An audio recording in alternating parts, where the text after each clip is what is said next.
నా పేరు పద్మారెడ్డి. ముందుగా కాలకాల చక్ర ఛానల్కి స్వాగతం. ఇప్పుడు ముందుగా తులసీదేవి గురించి తెలుసుకునే ప్రయత్నం చేద్దాం. హిందూ పురాణాల ప్రకారం తులసీదేవి బృంద అనే ప్రతివ్రత అయిన రాక్షస వంశపు స్త్రీ రూపం.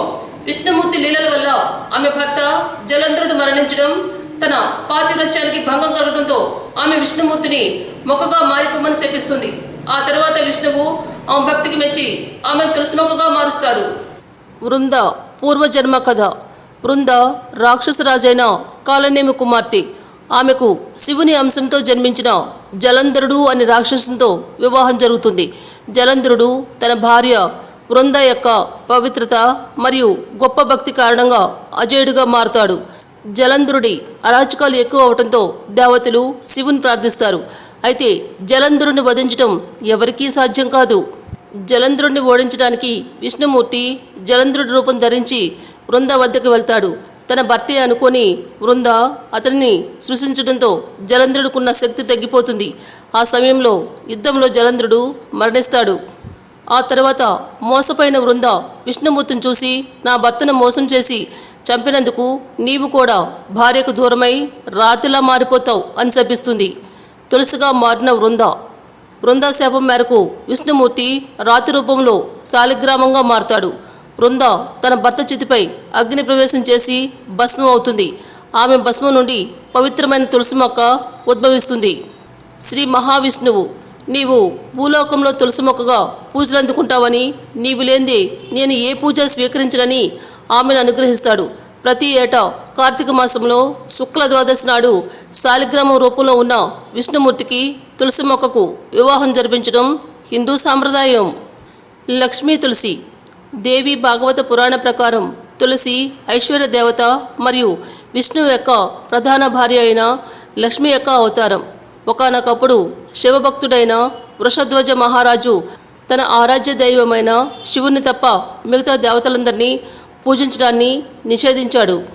దీనికి ఆగ్రహించిన సూర్యదేవుడు లక్ష్మి అతన్ని విడిచిపెడుతుందని శపించాడు. కలత చెందిన శివుడు సూర్యుని వెంబడించగా సూర్యుడు పారిపోయి చివరకు విష్ణు వద్ద ఆశ్రయం పొందుతాడు. విష్ణువు దేవతలతో భూలోకములో సంవత్సరాలు గడిచిపోయాయని చెప్పాడు. వృషధ్వజుడు అతని వారసుడైన కుమారుడు కూడా మరణించారు. అతని మనవళ్ళైన ధర్మధ్వజుడు, కుశధ్వజుడు ఇప్పుడు లక్ష్మీ అనుగ్రహం కోసం ఆమెను పూజ చేస్తున్నారు. వారి ప్రయత్నాలకు ప్రతిఫలంగా లక్ష్మి ధర్మధ్వజుడికి తులసిగా, కుశధ్వజుడికి వేదవతిగా వారి కుమార్తెలను జన్మించింది. కాలక్రమేణా తులసి తన రాజభోగాలన్నింటినీ త్యాజించి విష్ణువును తన భర్తగా పొందటానికి తపస్సు చేయటానికి బద్రీనాథ్కి వెళ్ళింది. ఆమె తపస్సుకు బ్రహ్మదేవుడు సంతోషించాడు. కానీ విష్ణువుని వివాహం చేసుకోవడానికి ముందు ఆమె దైత్యుడైన చంకచూడుని, అంటే కృష్ణుని భక్తుడైన శ్రీరాముడి అవతారం వివాహం చేసుకోవాల్సి ఉంటుందని ఆమెకు చెప్పాడు. చంకచూడుని విష్ణువు యొక్క అంశావతారంగా పరిగణిస్తారు. తులసి శాపం. శంఖచూడు ఒక శక్తివంతమైన దైత్యుడు బ్రహ్మను సంతోషపెట్టే కఠోర తపస్సు చేశాడు. అతనికి విష్ణు కవచం, అంటే విష్ణువు యొక్క కవచం ప్రసాదించబడింది మరియు మరొక వరం కూడా లభించింది. విష్ణు కవచం అతని శరీరంపై ఉన్నంతకాలం ఎవరూ అతన్ని చంపలేరు. శంఖచూడు మరియు తులసి త్వరలోనే వివాహం చేసుకున్నారు. అతని అహంకారం దేవతలతో కలహానికి కారణమైంది. వారి తమను రక్షించమని విష్ణువుని వేడుకున్నారు. విష్ణువు తన శూలాన్ని శివునికి ప్రసాదించాడు. శివుడు ఆ ఆయుధంతో శంఖచూడుని సంహరించాడు. విష్ణువు శంఖచూడు రూపంలో తులసికి కనిపించాడు మరియు వారిద్దరూ క్రీడించారు. అతడు ఒక వేషధారి అని తులసి గ్రహించినప్పుడు అది ఆగిపోయింది. ఆమె అతన్ని శపించడానికి దూకినప్పుడు విష్ణువు తన నిజ స్వరూపంలో కనిపించి ఆమెతో మాట్లాడాడు. ఆ తర్వాత తులసి అతనితో కలిసి వైకుంఠానికి బయలుదేరింది. నన్ను నీ భర్తగా పొందటానికి నీవు చాలా కాలంగా తపస్సు చేస్తున్నావు. నీ భర్త శంఖచూడు నా పార్షదుల్లో అధిపతి సుధామ. అతని శాపం నుండి విముక్తి పొంది గోలోకానికి తిరిగి వెళ్లే సమయం ఆసన్నమైంది. ఈ పాటికి శివుడు అతన్ని సంహరించి ఉంటాడు మరియు అతను సుధామాగా గోలోకానికి తిరిగి వెళ్ళి ఉంటాడు. ఇప్పుడు నీవు నీ శరీరాన్ని విడిచిపెట్టి నా భార్యగా జీవితాన్ని ఆస్వాదించడానికి నాతో పాటు వైకుంఠానికి రావచ్చు. నీ శరీరం నశించి గండకి అనే పవిత్ర నదిగా మారుతుంది. నీ జటాజుటం తులసి మొక్కగా మారుతుంది. దాని ఆకులు 3 లోకాలకు పవిత్రంగా పరిగణించబడతాయి.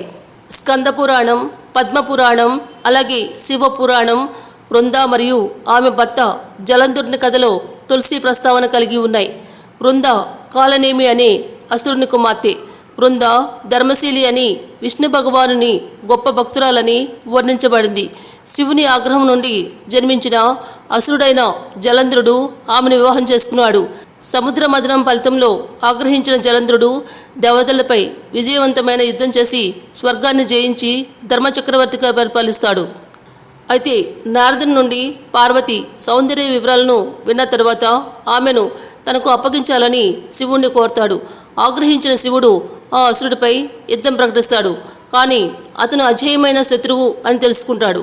తన మాయా విద్యలను ప్రయోగించిన తర్వాత ఆ అసురుడు శివుని వేషంలో పార్వతిని అపహరించడానికి ప్రయత్నిస్తాడు. ఆమె విష్ణువుకు ప్రార్థించి అసురుడు తన భార్య ప్రతివ్రతత్వం వల్ల ఓటమి నుండి రక్షింపబడ్డాడని అతనికి తెలియజేస్తుంది.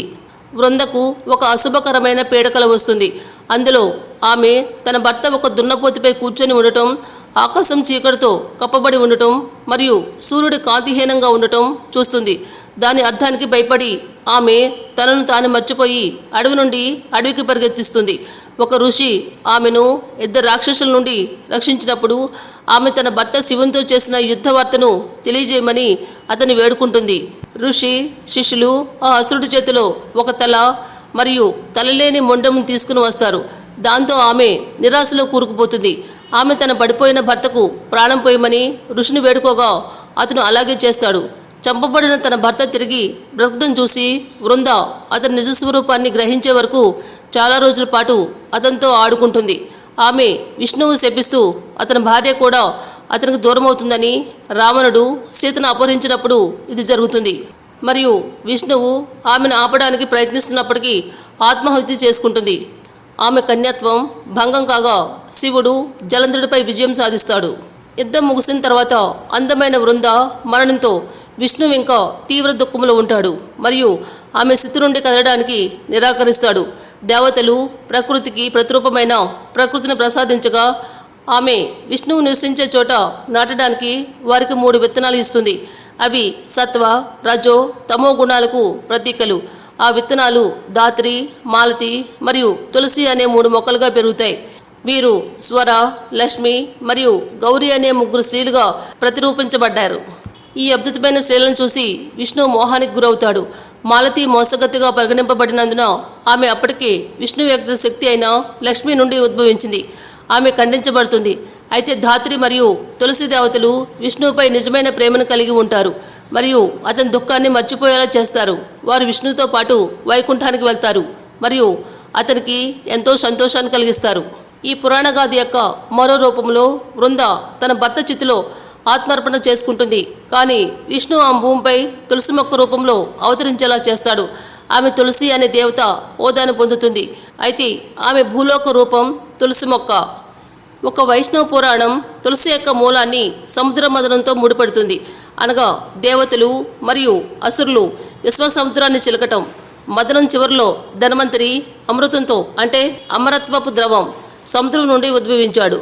అసురులు దాన్ని దొంగిలించడానికి ప్రయత్నించినప్పుడు విష్ణువు దాన్ని దేవతల కోసం సంపాదించాడు. విష్ణువు ఆనంద బాష్పాలు కాచాడని వాటిలో మోటి కన్నీటి చుక్క అమృతంలో పడి తులసిగా ఏర్పడిందని నమ్ముతారు.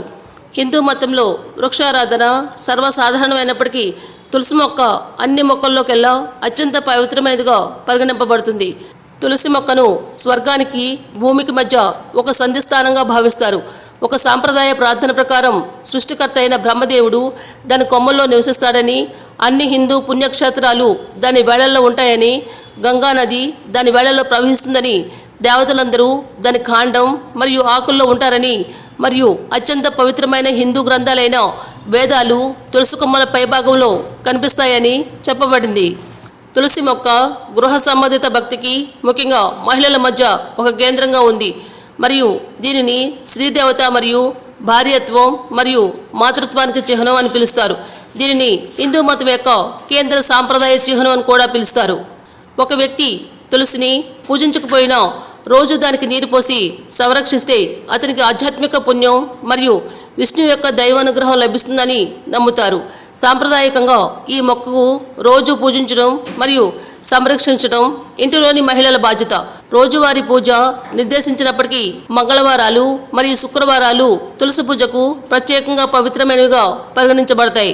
ముఖ్య గమనిక: ఈ కథనంలోని సమాచారం మత విశ్వాసాలపై ఆధారపడి ఉంది. ఇది కేవలం అవగాహన కోసం మాత్రమే. వీటికి శాస్త్రీయ ఆధారాలు లేవు. వీటిని ఎంతవరకు విశ్వసించాలనేది మీ వ్యక్తిగత విషయం. మా కాలకాల చక్ర ఛానల్ చేసిన ఈ చిన్న ప్రయత్నం మాత్రమే అని భక్తులు గమనించాలని మనవి.